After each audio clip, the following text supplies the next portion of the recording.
তো গাইস দেখো বিয়ার জন্য লাড়কি মামা হচ্ছে। তো লাড়কিগুলো ঠিকঠাক মতো মারতেছে কিনা এটা আমি দেখতেছিলাম। তো তারপর দেখি মামা দেখতেছে দাঁড়া লাড়কি কি মামা ঠিক হইতেছে কিনা। ছিল বিয়ার লাড়কি, বিয়ার জন্য লাড়কি মামা হচ্ছে। আর লাড়কিগুলো ঠিকঠাক মতো লোক মেপে দিচ্ছে। তারপরে গেলাম মিষ্টির দোকানে, কারণ গায়ের হলুদের দিন মিষ্টি খাওয়াইতে হয় বউকে। তারপরে মিষ্টি কিনে নিলাম।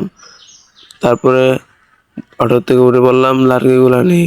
লাড়কিগুলা ঠিকঠাক মতো নিয়ে পরে দেখতেছিলাম। হ্যালো এভরিওয়ান গাইস, আসসালামু আলাইকুম। কি অবস্থা সকাল? আশা করি সবাই ভালো আছে। বড় স্বাগতম জানাই আমার আরো একটি নিউ ব্লগে। ছিল গাইস গায়ের হলুদের ব্লগ। তারপরে গাইস কি করলাম, বাড়িতে আসলে লাড়কি রেখে দিই গাইস। মামা আর মামি লাড়কির জন্য মামি দাঁড়িয়ে রয়েছে, লাড়কি নিতে আসে। তারপর কি গাইস দেখি বাবা আর মামা মিল্লা লাড়কিগুলো রোদে দিতে আসে। তো গাইস লাড়কিগুলো একটু বিছানো, তারপর লাড়কিগুলো শুরু করলো। আর বাড়িতে কিছু গাছ ছিল, তার জন্য লাড়কি করছে মামায় কুড়াল দিয়ে কেটে কেটে লাড়কি বানাচ্ছে। দেখতে গেছো গাইস কি সুন্দর করে কুড়াল দিয়ে লাড়কি বানাচ্ছে। তারপর কি গাইস ফ্যানেলের লোক আসলো।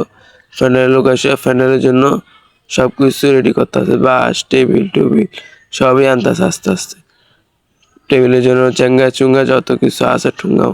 আরেকজন গাইস বস্তা বেড়া যেন কি আনতেছে, আয় হ্যাঁ গাইস সে একটা গাড়ি, এত সুন্দর গাড়ি। তারপর দেখি গাইস সবকিছু লাগাইতেছে, ঠিকঠাক মতো করতে আছে লোকেরা। আয় গাইস এদিক দিয়ে কাপড়ও লাগানো হয়ে গেছে। তাতে এত তাড়াতাড়ি কাজ করে যে অল্প তাড়াতাড়ি সবকিছু হয়ে গেছে। তারপর গাইস দিয়ে কাপড় লাগাইতেছে, একজনে ধরে আর একজনে লাগায়, একজনে ধরতে আছে উঠতে আছে করতে আছে। তারপরে দেখি গাইস আস্তে আস্তে পুরোটাই হয়ে গেল। স্টেজে বানাইছে গাইস, দুলার স্টেজ। আমি আইডিয়া দেখতেছি আর ভিডিও বানাইতেছি, কি করবো আমার কাজ নেই।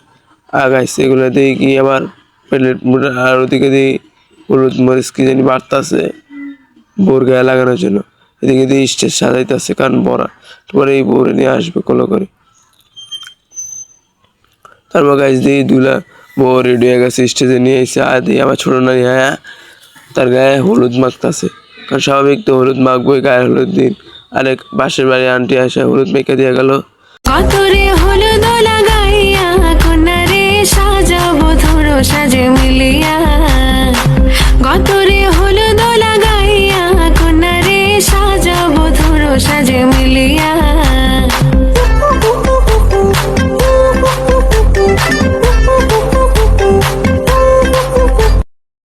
দিতেছে আস্তে আস্তে আস্তে দিতেছে। আর পোলা বানায় এত আনন্দ করতেই আছে, কারণ স্বাভাবিক একটা আনন্দ করাই ভালো। দিয়ে আবার কি জানি করতে আছে, আয় হ্যাঁ ভাবি আইসি, ভাবি বলে আবার রং মাখবো, হলুদ মাখবো। হলুদ মাল লিখা ভাবা বয়ে আইসে হলুদ মাখতেছে। তারপর গাইস হ্যাঁ ওদের হলুদ মাখলো, আর কিছু টেকাও দিল।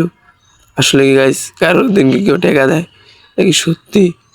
দেন গাইস হলুদ মাখতে আছে ওই দেন গাইস মাখতে আছে। তো গাইস দেখতে আসো গাইস, আরেকটা কথা বলেই দিই, কারণ এটা ছিল গায়ের হলুদের ব্লগ। আর সেখানে আমি ছিলাম না, কারণ আমার একটা সমস্যা ছিল, আমি থাকতে পারলাম না। গাইস আমার দায়িতাম। তারপর দেখি গাইস মিষ্টি খাওয়ায়, কারণ গায়ের হলুদে মিষ্টি খাওয়াইতে হয়, একজন আরেকজনকে খাওয়াই দেয়, এটাই স্বাভাবিক। তো একটা বিয়া তো জীবনে একবারই হয়, তার জন্য সবাই আনন্দ উল্লাস ছিল। আমি একটু ছিলাম, আমার একটু অন্যরকম সমস্যা ছিল, তাই আমি হাসি খুশিছিলাম। গাইস দেখি মিষ্টি খাওয়া যাচ্ছে আর হলুদ মাখতেছে, নাকি সত্যি গাইস হলুদ মাহে যে মাখলে কয়া দিও গাইস। আয়া গাইস এদিক দিয়ে হলুদ মাখতেছে, আয় হ্যাঁ আবার গান সহ দিতে আছে। কি গাইস কি করতেছে এরা গাইস, দেখতেই থাকো আস্তে আস্তে। তারপর হলুদ মাখাও কন্যারে সাজাও বিয়ার সাজে লাল বেনারস। তারপর কি আর গাইস দিই রাতের বেলা রোস্ট বাজতেছে, কারণ পরের দিনই বিয়া।